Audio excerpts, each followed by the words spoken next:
Welcome to the Wing Life Podcast, where we talk about wing foiling and the lifestyles of those who enjoy this great sport. Hey, thanks for coming on.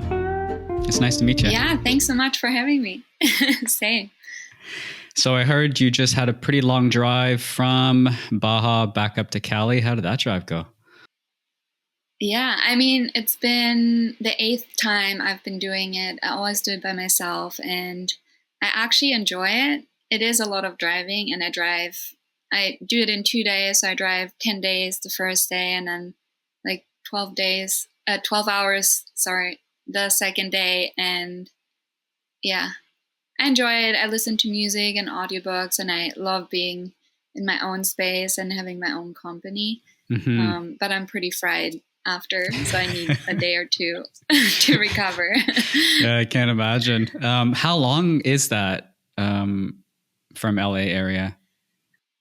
I don't know in miles or kilometers. I'm always confused by that. Or but time. It takes me about 22 to 24 hours total drive time. It depends if I hit any traffic in San Diego. Okay, that's big enough. Do you camp along the way, or do hotels or motels, or? No, I always stop at the halfway point, which is Guerrero Negro, and I stay in a little hotel there, which I know the people, and I've always stayed there, so I feel super safe and works. Yeah. Oh, that's cool. But your origin story starts in the mountains, I read. Yeah. Can you walk us through that? Yeah, totally. I was actually born in Austria, in a landlocked country. I didn't really kite until I was 25 years old. I was exposed to kiting when I was 19, very briefly. I took a lesson, but it was a pretty terrible experience, to be honest, because I learned I took my first lesson from this guy that named himself Malibu Kitesurf, and he was teaching in Malibu, which you probably know the conditions are terrible. It's wavy, there's seaweed, there's rocks. It's not a good place to practice flying a kite. And he was teaching on ram air kites as well. Okay. So, yeah. Didn't teach me anything about safeties, didn't know what a quick release was. Like, I remember one time I was in Oxnard. That was my very first time trying to kite by myself. And he sold me this 15-meter ram air kite, which is huge. And Oxnard was pretty windy. And I launched it by myself, but the wind, it was like 30 miles an hour wind, super stormy, and I could barely hold myself down. I don't even know what I was doing. I had no clue. And then this guy named Raul actually came by, and he's like, what are you doing? and I'm like, I have no clue. This guy sold me this, and he told me I should come here to practice, and he said today was a good day. So I'm here and I'm doing it. I really want to do it. And he's like, no, we're going to get rid of that kite. And he brought me to Belmont Shores and introduced me to inflatable kites. And that was the whole start of my journey. Wow, no trainer kite, right into a ram air. Yeah, I did everything wrong. So now I think that experience made me a really good coach, though, because I know what's important and what to look out for, and also warn people to take lessons from a reliable source and not from the cheap guy that teaches out of a car. That's jumping back to La Ventana. That's one thing, right? Because I've talked to a few school owners here. That's changed. So there's a lot of more people running their own schools out of the back of their trucks, or they're independent people. And I think Ando and a couple other owners are looking at starting more of an association to help with that down here. I'm brand new, but that's just kind of what I heard. Is there's been a massive change from that. And I don't know. Yeah. I think I would prefer people to obviously learn from a professional school with all the proper insurances and all these different things, because hospitals are kind of far from here. So, and things can happen, Yeah. but okay. So you got introduced to it. What brought you over to the States to begin with? Yeah, when I was 19, I did an exchange program as an au pair. So the plan was to just come to the U.S. and experience the dream, so to say, for a year. And I was basically working and living for this family. I was staying with them. They provided room and board, and in exchange, I would just drive their kids around and make them breakfast, drive them to school, pick them up, kind of be a nanny. But the kids were a little older, so it was more like a personal assistant to the children. And yeah, so, and that brought me here. And during that year, I made a lot of connections and very briefly got introduced to kiteboarding. At the time, it was just really expensive for me. I wasn't making any money. So yeah, it was kind of hard to get into. And then how did you meet? Hence, yeah, sorry, go ahead. Yeah. And that's also the reason why it took me until I was 25 years old until I actually bought like a full inflatable kite quiver and had the resources to really get into this. Yeah, that makes sense. Yeah, it's not, none of the wind sports are too accessible financially these days, especially foiling. It's crazy how expensive that stuff is. And so how did you meet like Sensi and all the ladies in Hood? How did that happen? I went to Hood, I think I was 27 or 28 when I first came to Hood River, and I worked for a kite school there. And I was always interested in the park riding, so I kind of, in a very shy manner, approached that group of people and was like, hey, I want to help you guys move sliders. And that's how I met them. And then started hitting rails and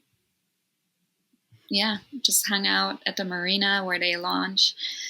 It was definitely not easy to find an in because that group of people were definitely very to themselves, very tight group. Okay. But as your like park stuff, that's pretty challenging riding. Like, how did you go towards that versus other aspects of kiting, for example? I think the moment, like, this is kind of my personality or superpower. As soon I have interest in one thing, I really, really get into it and spend a lot of time. So, the moment I decided I'm going to be kiteboarding and I really want to do it, I spent every day learning about it, reading about it, watching videos, being on the water, flying the kite every second, no matter if there's wind or no wind. I would go to the beach, set up my kite, and I think spending every second there's wind on the water, being the first one on the water, being the last one off the water, or drifting in that case. That's true. Sometimes. That's true. I think that's how I got there. So I progressed really, really quickly. And also my mindset is always to try and push myself against the edges of my comfort zone. So with every session, I have a goal to progress. And that's where my whole excitement for the sport comes in. I like things where I'm challenged and where I can progress. Wow. Well, congrats on that. Coming from Austria. Did you ever meet Arnold over there? No. I get that question a lot. Did you lift with Arnold? Okay. No, I did not. That's cool. So you spent some time in Hood, and did you decide to head down the competition train? Yeah, definitely. I started out with competing in the local competitions, which was Hood Jam at the time. And then 2019, I went to Cape Hatteras, and I did make it into the Triple S, which was very unexpected for me. But I won the Open, and then went right through. And I mean, I was last in the actual competition, but I won the Open. Okay. That's still good though. And then that was unfortunately the final year of the Triple S. After that, they canceled the competition. Very sad. And how did you find wing foiling? How'd that beautiful, weird sport fall onto your plate? Oh my God. It's so silly, and I really don't know. It was more like I saw it in Hood River and it popped up everywhere, and I'm like, oh, this is so silly looking. It's like little butterflies on the water. And then everyone was like, it's not easy, it's so hard. I'm like, give me that. I'm going to try it. I'm going to show you. It's so silly. It's so stupid. And then it wasn't at the end. It was really fun. It was really challenging. It was something where with every session, with every time you went on the water, you progressed so fast. And that's really where I get hooked, when I'm on the water and I learn something new. That excitement, that like chemical release in your brain where you're like, whoa, I learned this and I did it. Accomplishment. Yeah. And Hood's like one of the best places for winging. It's crazy there. Yeah. Absolutely crazy. Is that your more so home spot then for now? Yeah, I guess for the summer, really I spent most of my time in Hood River or in Mexico, La Ventana. And then in between, I'm in all over the place, very nomadic. That's pretty cool. How do you like that lifestyle compared to, let's say, for somebody, maybe they're working a regular job? Like, what would you let them or tell them about this lifestyle that might entice them? Well, there's always positives and negatives with everything. I love being on the go and moving around. The one thing I would say that is hard is sometimes making more solid connections with people. Mm-hmm. It's hard to be somewhere for 3 months, make friends, or think you're making really good friends and then having to leave again. Also, when it comes to trying to maintain a romantic relationship, it makes it very difficult to find someone that's on the same road, you know. Yeah, what else?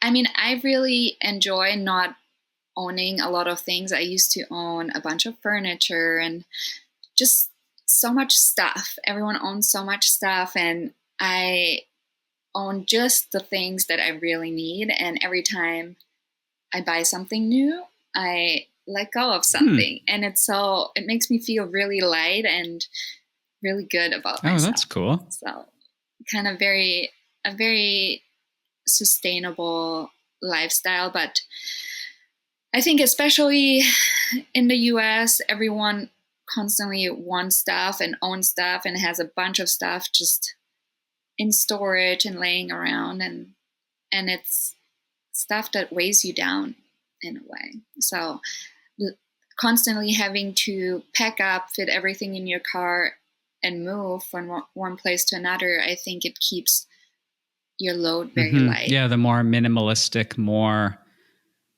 like connected aspect of life like that is something. I think there was research done a long time ago where they were saying that people were a lot happier with that kind of lifestyle versus one where there was the accumulation of just stuff.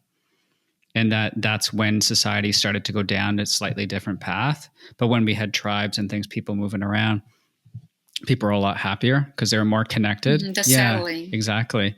But that's one aspect of, because it's my first time down in Mexico and there's a lot less commercialism. Life here is a lot more simple. And I find that that's something that I really like. It took an adaptation to it.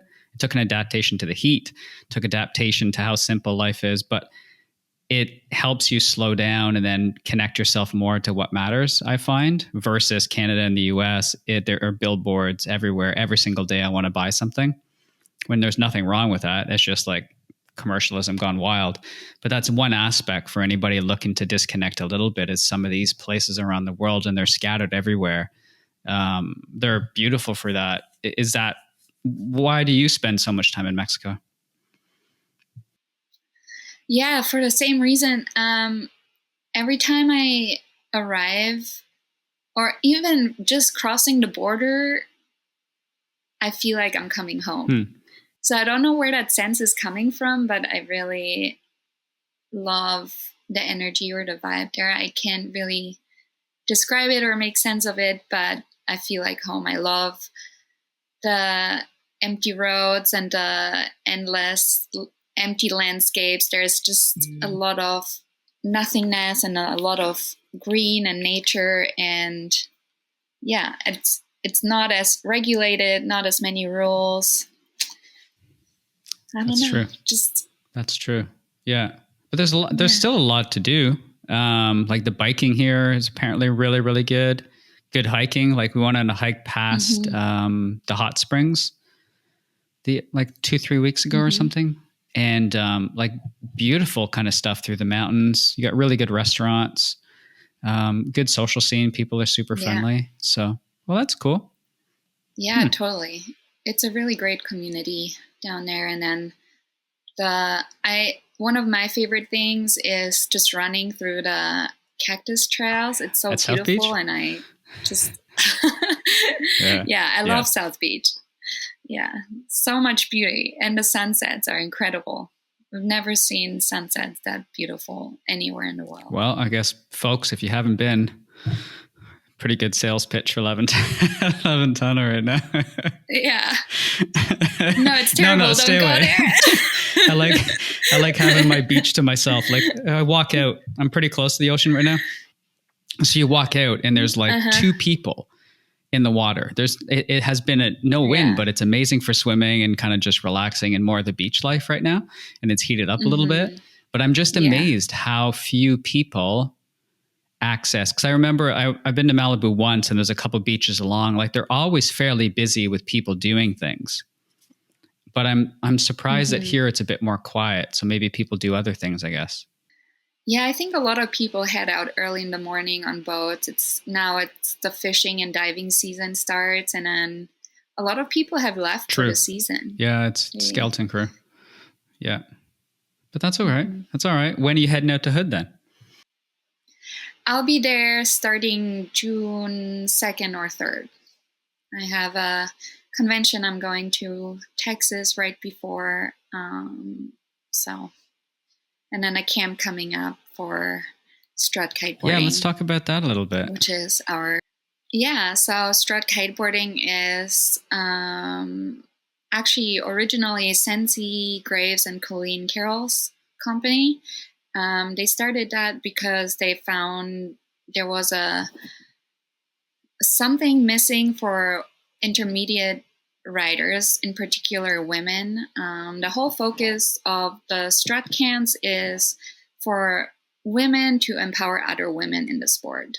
I think for women in particular, it's very intimidating. The sport of kiting or wing foiling is challenging, and it's still male dominated. So having female coaches that really encourage you, and just having that all women environment is so conducive for growth and advancement in the sport for women.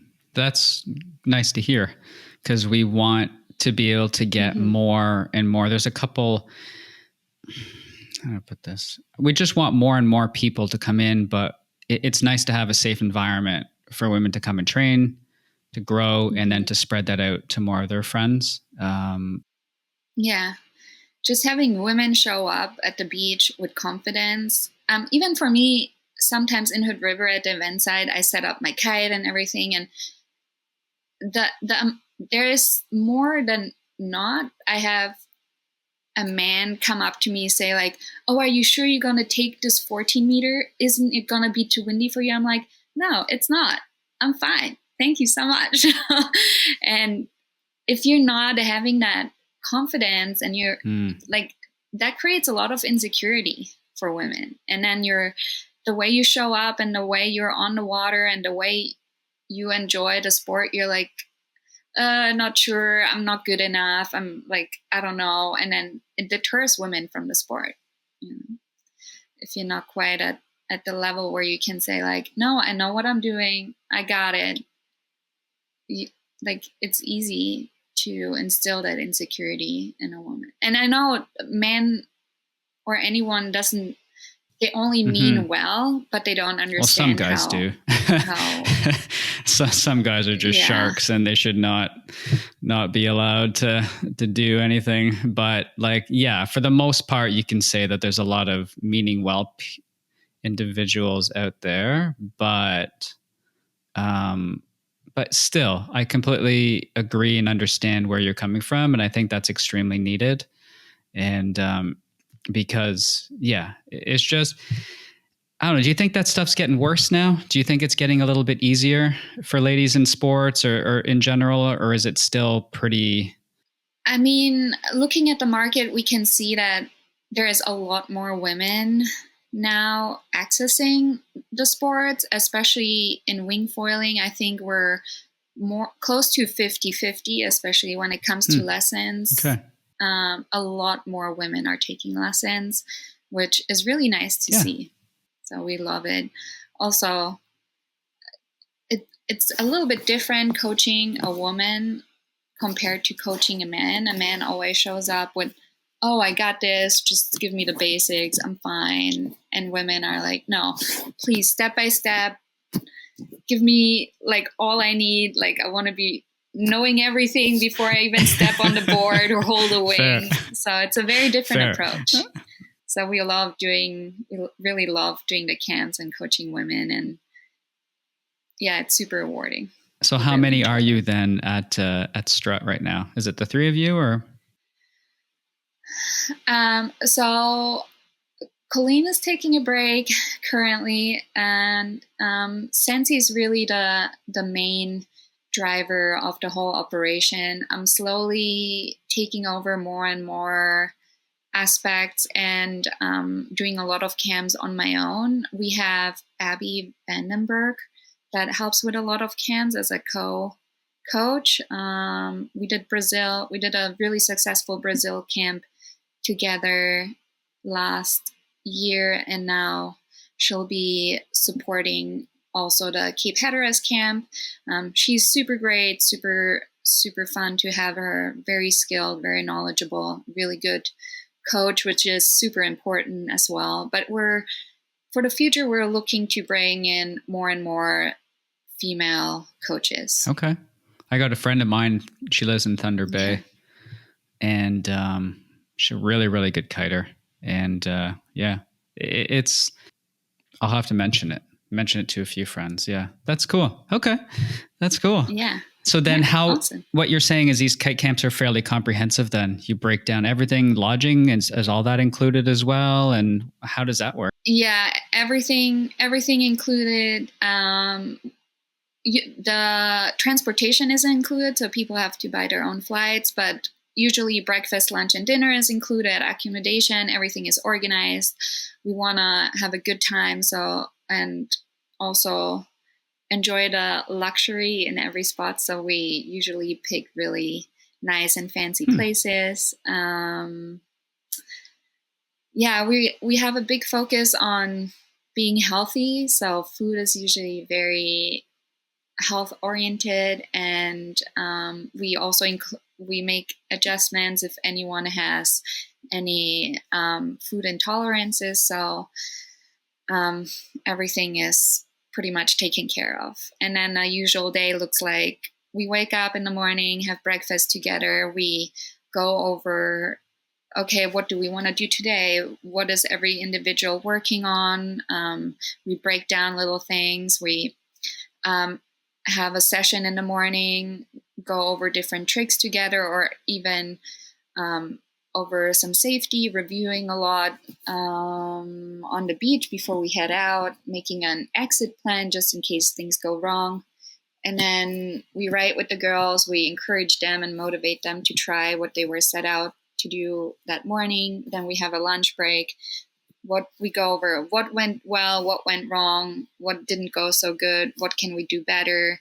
Or do we just want to sit out, take a break, listen to what your body says and what you need. And then we go for an afternoon session and do it all over again. And then we have dinner and we're usually passed out. That makes sense. Sometimes we have a yoga teacher beautiful. or we organize massages. So it's a really... Sounds like really a nice time. Now, boyfriends and husbands at home, or do they come and stay in the hotel, or is that what's protocol? Well, we are really focusing on keeping our coaching container contained, so we can have. Sometimes people ask us, "Oh, can I stay at my place, but just come for the lesson?" I'm like, and we always say no because we want to keep the group contained and keep that integrity. So husbands needs to somewhere else. Somewhere else. That's cool. So it's like a week intensive. They can be in the same country. Yeah. So it's a week intensive, I guess. Or how long are the camps? Sorry. Yeah, they're a week. Oh, nice. All right. So that's cool. That's good for us all to know then. And what are your destinations for this year? So we have, besides the camps, we do some clinics. So we have some clinics coming up in Hood River, 2 wingfoil, a beginner wingfoil clinic, and just a wingfoil clinic where everyone is welcome, and then 2 kite clinics, which is only 2 days. And then we have the 2 Brazil camps that will be October and November, 1 kite camp and 1 wingfoil. Oh, beautiful. Camp. What do you like the most about Brazil? I think that's one of my next spots I'd like to go to. Oh my God. It's when you kite there or wing there, or you want to try to progress, it's like cheating. Just the wind is so consistent. It's warm, it's consistent. I don't even know. It's perfect. If you think of the most perfect conditions you've ever ridden in, it's Brazil every day. Really? Oh, wow. And there's a bunch of different wave spots, flat water spots. Like there's a whole bunch of different locations you can pick from, eh? Anything you like, you'll find it there.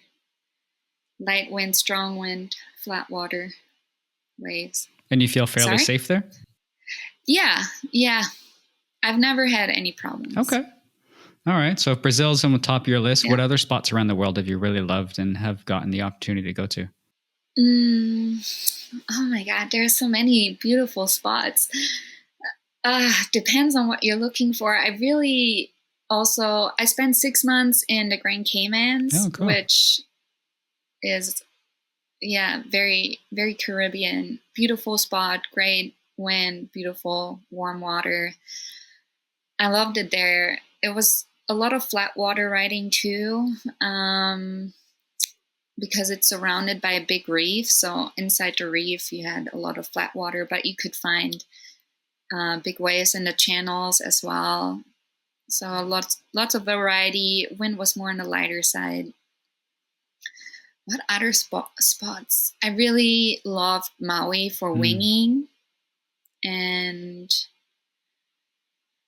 Hood River, La Ventana. Where else was I? Did you ever head back out home way, like back out to Europe and stuff? I actually never kited or winged in Europe, which is really funny. There's a lot of spots there. I should probably. I know many spots. But I think because I grew up in Europe, it's not as interesting to me. I've seen a lot of spots there, and I feel like as an immigrant to the US, there are so many spots in the US that I want to see and explore and are just more interesting to me just because I grew up in Europe. Fair. So I think for anyone in the US, Europe is a lot more interesting. That's fair. Yeah. In Malibu area and the whole area, that coast it's insanely beautiful.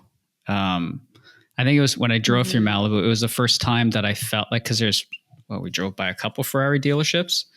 It was insane what that place felt like. Just the energy of that place. And it's not very often you see like 100 brand new Ferraris just sitting parked outside. It's just crazy. The money around there is crazy. But the beaches are unbelievable. Yeah. And a lot of opportunity here to connect with great people. That's very true. That's very true. How do you connect then the kiting world to the professional world so that you can fund all these adventures and stay a little bit more nomadic, if you don't mind? Yeah, totally. So where do I start? Well, I do a lot of the camps and clinics with Sensi, which is a big part of the work that I'm doing. And then I'm doing a lot of private coaching, one-on-one coaching, which I've been really, really busy. My focus is I have a lot of women that come to take lessons or to learn new skills that constantly reach out and return and just want to progress. So it's not just beginners. It's a lot of, hey, I want to learn how to kite loop, or hey, I want to learn some new wing foil tricks or maneuvers. So it's a lot of advanced lessons that I'm doing. Okay. What's your favorite wing foil trick that you've been teaching the most? It's not so much when it comes to tricks, it's mainly what I've taught previously, which isn't very often. It's just a basic jump. But people really want to learn how to tack and jive. So hard. And just switch their feet. Yeah. Those are the most common things. How long did it take you to heel side tack? Heel side. That was such a bugger for me. I don't know. I really, I don't know. 2 days, probably. It's been a while now. Probably picked up wing foiling day number 3. You're working on your 360s? I wish. No, it took a little longer, but I remember my very first time trying. I went on a down winger in La Ventana, and I just borrowed whatever gear I could. So Robbie lent me a 40-liter board, and I had a small foil and some crappy wing, and the whole downwinder I was just like cursing and crying by the end. I was like, this cannot be this hard. But of course, it was my first time, and I was on a 40-liter board. Wow. And then a small wing, like there was no chance. No one knew, right? No one knew what was the right gear. No one had gear. It was hard to get your hands on anything. That's true. The struggle was real. That's true. Wow. Yeah. 40 would be tough. So who are you riding for now? So still with Nash, and then Mystic is a big sponsor of mine, which they've been supporting me for a long time. And same with Nash. Like I have never changed brand. I've always gotten good support. So. Yeah, that's awesome. And I love the gear. It's amazing. The variety and the quality. I don't want to write anything else. That's fun though, eh? When you find a brand that you not only connect with, like personally, but then you also like their gear and they're great to work with. That's awesome. Yeah. Mm-hmm. Yeah. Give a bit of a shout out to North, because they were our first official podcast sponsors. So the guys over there were absolutely amazing. We also did our first gear release episode with them. So if you haven't caught that one, make sure to catch that episode. But great team. Yeah. Obviously, they're all kind of Mystic and them are all working together. So it's, they're a great group of guys and ladies as well. I love Matt. He is so nice and so supportive. Mm-hmm. And they make good gear. So anyways, that's a plug. There you go. North, Mystic, Nash. I actually met a guy here. I think he was either a distributor for Nash, but he let me try the brand new 4.5 meter, I think, of this year wing. Okay. And because it was like 13 or I don't know, maybe 14 knots one day. And because I'm a lighter, smaller guy, he's like, there's no way you're getting out there today, son. There's no way. But that wing was so powerful that whatever, I popped up and did a bit of riding and it rode well. Yeah. It was, it's the first time riding Nash actually. So, you tried the ADX with the hard handles? I believe that's what it was. Yes. Yeah. Yeah. Yeah. It was pretty good. It was light wing. It pumped well. It was a fairly stable wing. Like some wings are more responsive, like side to side. I mean, they just oscillate more. This one kind of stayed there, which is cool. And it did what I needed it to do. So it passed kind of that entry test. So can't complain. Awesome. Yeah. Yeah. Awesome. So we got some camps coming up. What fun stuff are you doing this week now that you're back home for a bit, or just kind of in between? Sorry.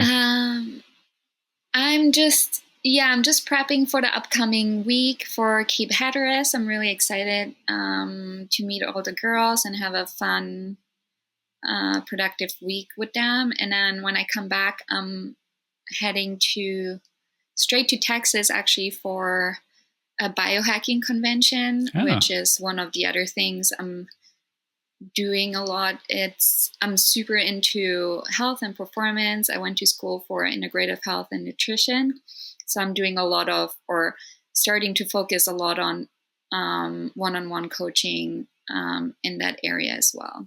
Oh, that's awesome. So just helping people finding ways to optimal health and performance and coach them through a program, which there will be coming more to that. Awesome. That's a good time given our obesity epidemic in Canada, US, around the world. And one thing I'm craving is just like fast American food. But on the other hand, it's nice that I have to eat different things because it's not as readily available down here. But what brought you into that kind of area of health and more holistic health? Yeah, that's a good question. I actually, my entire teenage years and young adult years, I was really sick and I had to fight every single day to just get out of bed in a sense. I was struggling, or still sometimes struggling, with autoimmune issues. I had Hashimoto's, which took a long time to properly diagnose. So when I was young, I was just trying to function properly, but just getting out of bed was hard. Focusing was hard. Just reading a sentence was hard. I had a lot of brain fog. I had a lot of uncontrolled weight gain. And that had all to do with my thyroid function and like a hormonal disruption. And I spent my teenage years running from one doctor to another and trying to figure out what's wrong. And it was really, really hard to get a proper, to get any proper information about it. People would, or doctors would just give me medication and said, oh, here, just take this and you'll be fine. But that wasn't really the solution. And it took me just a lot of studying and researching and reading and, reaching out to holistic practitioners to really address the issue, because it's really all the basics that solve the problem, which is a lot of making sure you're eating healthy, you're exercising, you're managing your stress, and you sleep well. And also just trying to supplement and see where is the root cause instead of just throwing medication at it and then hoping for the best. Okay. So at the end, that's what really helped me. And it was a really long journey. And with all the studying that I did and with the studying that I'm still doing, I hope I can save people some time and give them some hope in that area. So that's another perk they would get for coming to your camps as well then. Yeah. And also with Sensi, we were talking about doing doing camps specifically with focus on enhancing and optimizing health and performance. So hopefully there is more to come in the future. I'm sure there will be. What's your favorite move wing foiling that you've been practicing, or that you even practiced this winter here? So I told myself that this winter I'm going to learn how to backflip on the wing foil. And if you know me, backflips is one of the most uncomfortable things that my body just doesn't want to backflip. My brain is like, no, we're not doing. I can front flip. Even kiteboarding or in riding park, my body does not want to backflip off a kicker or anything, or even just backflip into the water. My body is like, no, we're not doing it. So it was a really big mental block that I had to overcome. And the end of the season kind of approached. I'm like, I said I'm going to do it, so I just got to do it. And I had it on my mind. I visualized it a lot. And then eventually I'm like, okay, we have a couple more wind days. We got to do backflips. And it's actually not that bad. I destroyed a couple wings. It took me 3 wings to really learn. Thank you, Nash. Thank you so much for all the support. And also, I have a friend that repaired all my wings, and he made it very affordable for me. Good. Yeah, the kite doctor in La Ventana, he did great, and I really appreciated his help in that. He did a really good job fixing all my wings. So they're still functioning. They're awesome. But yeah, definitely that learning that trick is a wing killer. And a few tips to learn that trick would be go as fast as you can with as much power as you can, more than you think, because you need the height and the speed. Tuck your knees and just commit. Looking back. I heard the commitment part was the hardest. Yeah. But it's hard. So how were the wipeouts when you were trying them as you were learning? Yeah. They're not that bad. You fall head first, you're upside down, most likely, or you start out with just throwing your foil up and you land on your back. Okay. All right. And it's really not that bad. It's physically, from a physical perspective, it's not a difficult trick at all. It's not very technical, like compared to learning freestyle and kiteboarding. It's so much more precise and technical. In wing foiling, it's a lot of just committing and going with speed and a lot of power and hucking more so, I would say. But now I lost my train of thought. I haven't tried anything yet. I'm just still riding strapless, but next year I want to jump down to a much smaller board here because the ocean is so buoyant and floaty. So I'd like to get something, and because a lot of the days I'm riding like a 3-meter wing and doing from La Tuna, doing like a 5 or 6K downwinder just to the left of like Wyatt's Resort, playing there for about an hour or two. Then I come back home and I climb back up. But oh wow, yeah, good workout. Yes, Brittany from Axis here, she got me into that, and now once I did one with her, I felt comfortable to do a whole bunch because it was my first time doing them. But it's a good workout coming back up. But I don't know, whatever. It burns out the energy because you need to do something. So might as well get myself tired and pass out at the end of the day. Totally. Nice. Let's go. Yeah, that's a good day on the water if you do that. Oh yeah, there's so many different spots. Like if you go a little further out where it gets dark blue, you got bigger rollers. There's nice wave, like there's some nice little beach breaks along the shore. And I found a couple reefs as well because I got one windsurfing day when I was pushing close to 30. and got some backside stuff there. Have you ever tried, there's a wave spot, I can't remember the name of it, but it's at the beach and further left, quite a bit left, but apparently it's a pretty crazy shelf, limestone reef there. At the booth? Yes. Have you tried riding there?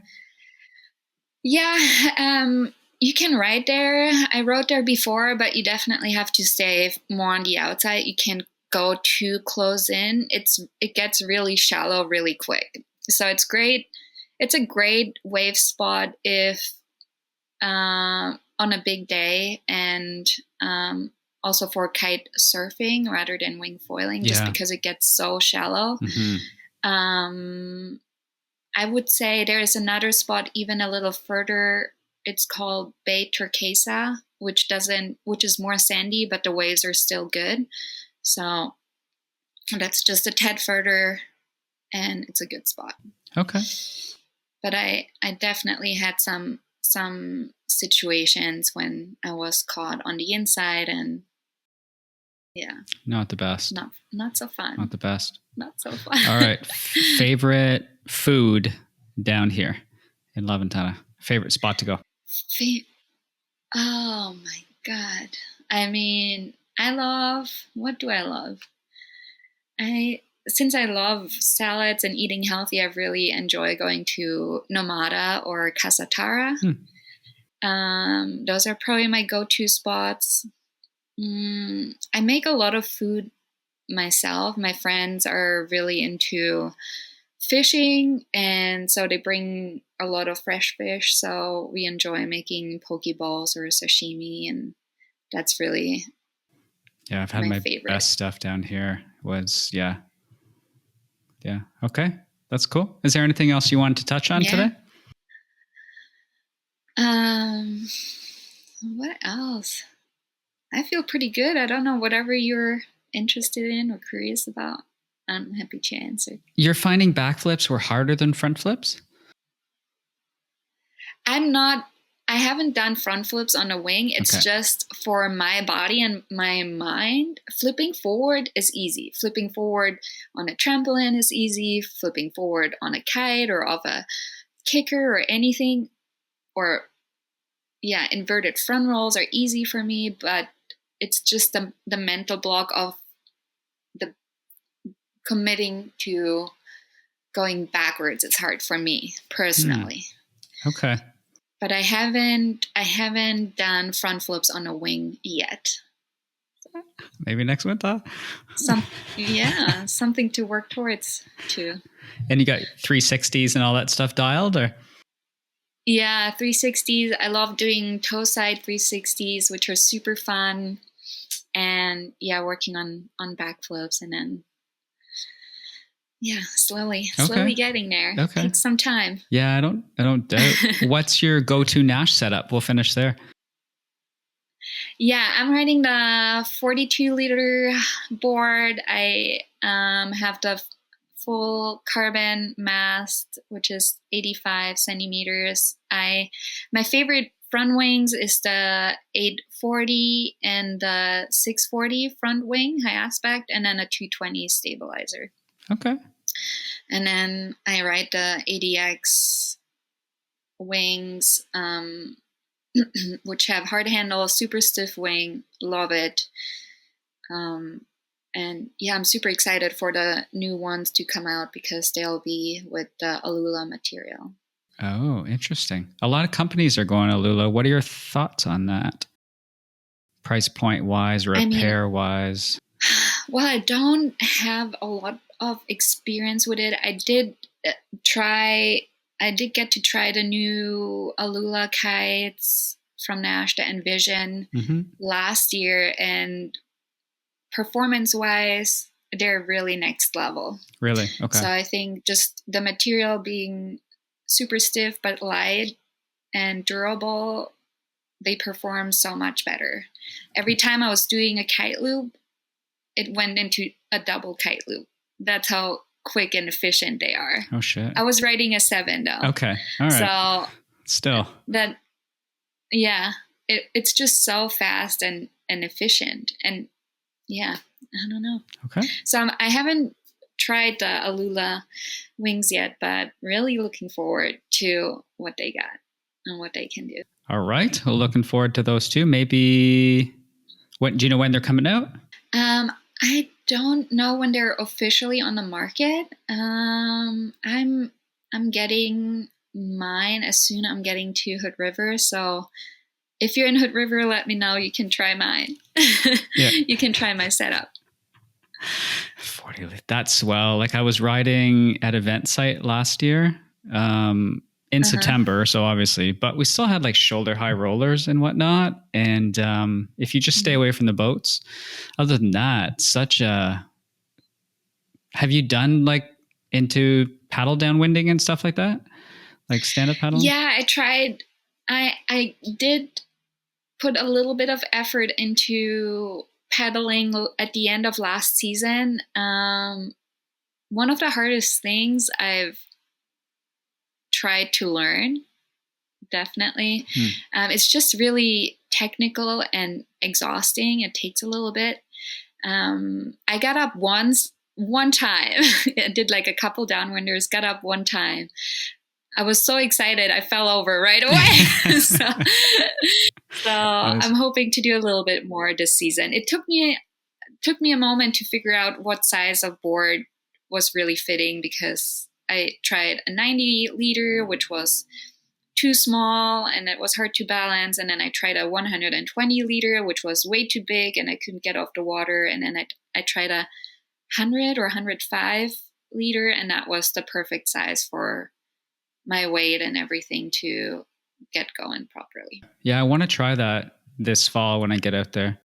Because La Ventana it'd be insane for that. Just so good here for that stuff.